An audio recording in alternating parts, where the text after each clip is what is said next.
అసాధ్యం అనుకున్న స్వరాష్ట్ర సాధనను కేసీఆర్ ఢిల్లీ మెడలు వంచి 4 కోట్ల తెలంగాణ ప్రజలను సాకారం చేశారని బీఆర్ఎస్ వర్కింగ్ ప్రెసిడెంట్ కేటీఆర్ పునరుద్ఘాటించారు. డల్లాస్లో బీఆర్ఎస్ వేడుకల్లో కేటీఆర్ పాల్గొన్నారు. Mahatma Gandhi, Ambedkar, Martin Luther king లాంటి మహనీయుల స్ఫూర్తితో సకల జనులను ఏకం చేసి కేసీఆర్ ఉద్యమాన్ని నడిపించారన్నారు. అమెరికాలో ఇబ్బంది పడుతున్న తెలుగు రాష్ట్రాల విద్యార్థుల కోసం బీఆర్ఎస్ లీగల్ సెల్ చేసి అండగా ఉంటామన్నారు కేటీఆర్. నిన్న రాత్రి డల్లాస్పురంలో దిగే వరకు నేను తెలుగు వారికి 2 రాష్ట్రాలు మాత్రమే ఉన్నాయనుకున్నాను. కానీ నిన్ననే తెలిసింది టెక్సస్ రూపంలో, నిన్నటిదాకా 2 రాష్ట్రాలు అనుకున్నాను కానీ నిన్న ఎయిర్పోర్ట్లో అర్థమైంది మనకు 2 కాదు 3 రాష్ట్రాలు ఉన్నాయి టెక్సస్ రూపంలో అని.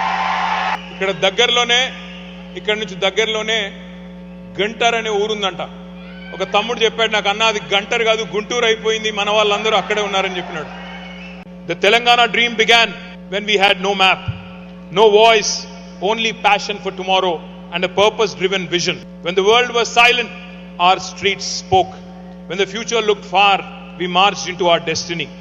From self rule to self respect, శూన్యం నుండి సునామీ సృష్టించి 14 ఏళ్లలో తెలంగాణ మిషన్ ఇంపాసిబుల్ అనే పరిస్థితి నుండి ఎట్లా కాదు పాసిబుల్ అనే పరిస్థితి చేసి చివరికి ఢిల్లీ మెడలు వంచి తెలంగాణ తెచ్చిన నాయకుడు కేసీఆర్.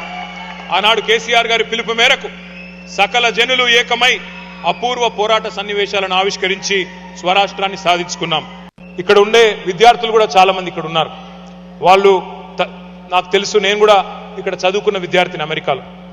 ఇక్కడ ఇవాళ ప్రస్తుతం ఈ దేశంలో ఉన్న పరిస్థితుల దృష్ట్యా కొంత తెలుగు రాష్ట్రాలకు సంబంధించిన విద్యార్థులు, మన భారతీయ విద్యార్థులు ఇబ్బంది పడుతున్నారని చెప్పి నిన్న మొన్న కొంతమంది మిత్రులు చెప్తా ఉన్నారు.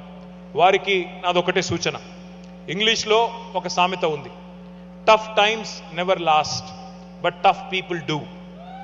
ఈ ఇబ్బందులన్నీ కూడా తాత్కాలికం. మీ అమ్మా నాన్నలు ఎన్నో ఆశలతో మీ తల్లిదండ్రులు మిమ్మల్ని ఇక్కడికి పంపారు. ఇలాంటి సమస్యలు వచ్చినప్పుడే గుండె నిబ్బరంతో ఉండాలి. మీకు అండగా బీఆర్ఎస్ ఉంటుంది. అవసరమైతే ఇక్కడే ఒక లీగల్ సెల్ కూడా ఏర్పాటు చేసి మీకు అండగా, ఇక్కడ విద్యార్థులకు అండగా కూడా మేము నిలబడతామని చెప్పి కూడా నేను మీకు విజ్ఞప్తి చేస్తా ఉన్నా.